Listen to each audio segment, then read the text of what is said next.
కేంద్రం petrol diesel పై VAT తగ్గించినా రాష్ట్ర ప్రభుత్వం ఎందుకు వ్యాట్ తగ్గించలేదని ప్రశ్నించారు BJLP deputy floor leader Payal Shankar. Petrol diesel కూడా జీఎస్టీలోకి వస్తే బాగుంటుందని, ఆయిల్ మీద రైతు జీవితం కూడా ముడిపడి ఉందన్నారు. రాష్ట్రాలు విధించిన వ్యాట్లో పెట్రోల్ డీజిల్ ఉన్నాయన్నారు. ప్రతిపక్షంలో మాట్లాడిన మాటలు అధికారంలోకి వచ్చాక మర్చిపోతున్నారని విమర్శించారు పాయల్ శంకర్. పెట్రోల్ డీజిల్ కూడా జీఎస్టీలో వస్తే బాగుంటుంది. ఆయా రాష్ట్రాలు విధిస్తున్నటువంటి ట్యాక్స్లో వ్యాట్లో ఈ యొక్క పెట్రోల్ డీజిల్ ఉన్నాయి. ఏ రంగం నుంచి అయితే గొప్పగా ఆదాయం వస్తున్నదో ఆ రంగాన్ని మాత్రమే పట్టి పీడించి ఆ వస్తువుల మీదనే అధికంగా ట్యాక్స్ విధించేటటువంటి పాలసీ ఆలోచన ప్రభుత్వాలకు అనాదిగా వస్తున్నటువంటి సాంప్రదాయం.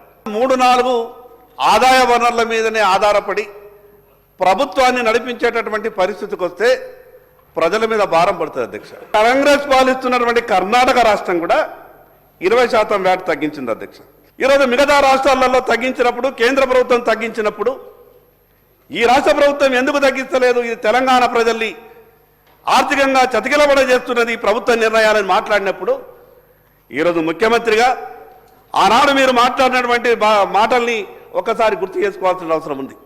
కానీ ప్రతిపక్షంలో మాట్లాడినటువంటి మాటలన్నీ కూడా మర్చిపోయి అధికారంలోకి వచ్చిన తర్వాత ప్రభుత్వ ఆదాయాన్ని పెంచడమే లక్ష్యంగా పెట్టుకొని ఈ రకంగా ఇబ్బందులు పెట్టేటటువంటి ప్రజల్ని ప్రయత్నం చేస్తే అది ప్రజలకు భారం అవుతుంది. అధ్యక్ష, పెట్రోల్ డీజిల్తో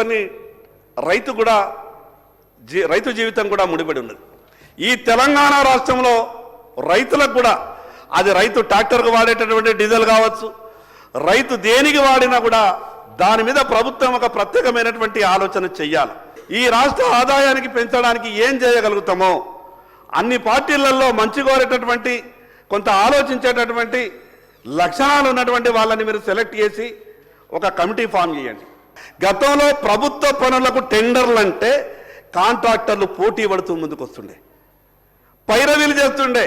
నేను ఈ ఫలానా పని చేస్తా, నాకు చెప్పండి, నాకు పోటీగా ఫలానా అతను వస్తుండే, ఒకసారి అని బతిమలాడుతుండే. కానీ ఈరోజు పరిస్థితి ఏమైంది అధ్యక్ష? మేము కాంట్రాక్టర్లను బతిమలాడాల్సి వస్తున్నది. టెండర్లు వేసిండ్రు, పనులు చేయండి, గుంతల రోడ్లు అయినాయి, ప్రజలు తిడుతున్నారు, ఇబ్బంది వస్తున్నది అంటే కాంట్రాక్టర్ అంటున్నాడు నాకు బిల్లు వస్తలేదు, నేను ఈ రాష్ట్రంలో పనులు చెయ్యలేనంటున్నాడు.